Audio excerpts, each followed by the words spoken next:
Zero Trust Architecture, or just ZTA, is a cybersecurity concept or strategy that can change the way that organizations approach their cybersecurity. ZTA is primarily focused on trust and access to company resources, but it also provides a sort of structure for improving security as a whole. It does this by helping you mitigate risks and being better prepared for threats that could come from anywhere, not just outside of your company's network. Now, there isn't a specific list of points that make up the Zero Trust model, but there are three core ideas that can address the fundamental changes needed to implement a Zero Trust strategy: least privilege access, explicit verification, and the assumption of breach. I'll break these points down in another video, but for now, an easy way to remember what Zero Trust is all about is through the principle of never trust, always verify.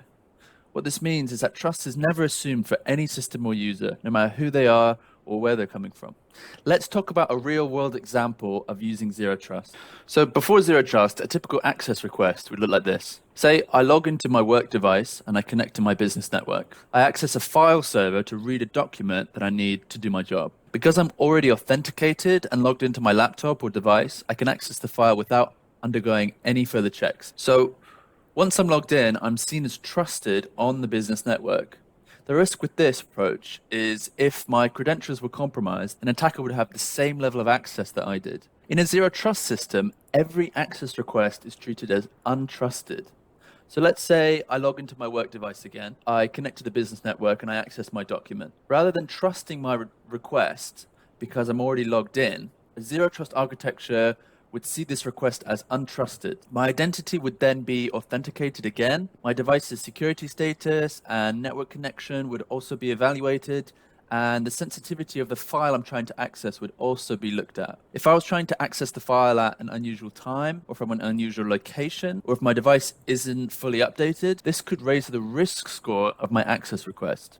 And depending on the policies set in my company, my access to this document might be denied, or I could be asked to provide an MFA code before my access is finally granted. It's important to remember that with Zero Trust, each access request is evaluated independently, and contextual information is used rather than just simply relying on my initial logon. This means that if my credentials were stolen, the risk of an attacker accessing the resources I could access would be reduced, as the contextual elements like my location, my device, and my behavior would be different from the usual patterns. Now, this might sound complicated, but there are some really cool technologies that can help with implementing and managing systems like this. So don't worry too much.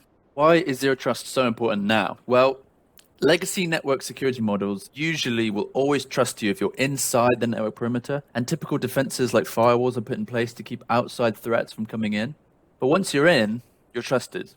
This way of thinking doesn't really match how modern networks function. Modern businesses are now mostly, if not fully remote, and a lot of their assets are in the cloud. So there isn't a trusted zone anymore that's easy to protect, like an office network. That's why Zero Trust has been gaining more traction recently. Every access request in a Zero Trust system is authenticated, authorized, and encrypted before it's granted, regardless if it comes from inside your network or anywhere else in the world. It's always seen as untrusted, and the request is independently evaluated using contextual factors, hence improving your business's security. Another way to think of this system is getting your ID checked at a bar every time you try and buy a drink.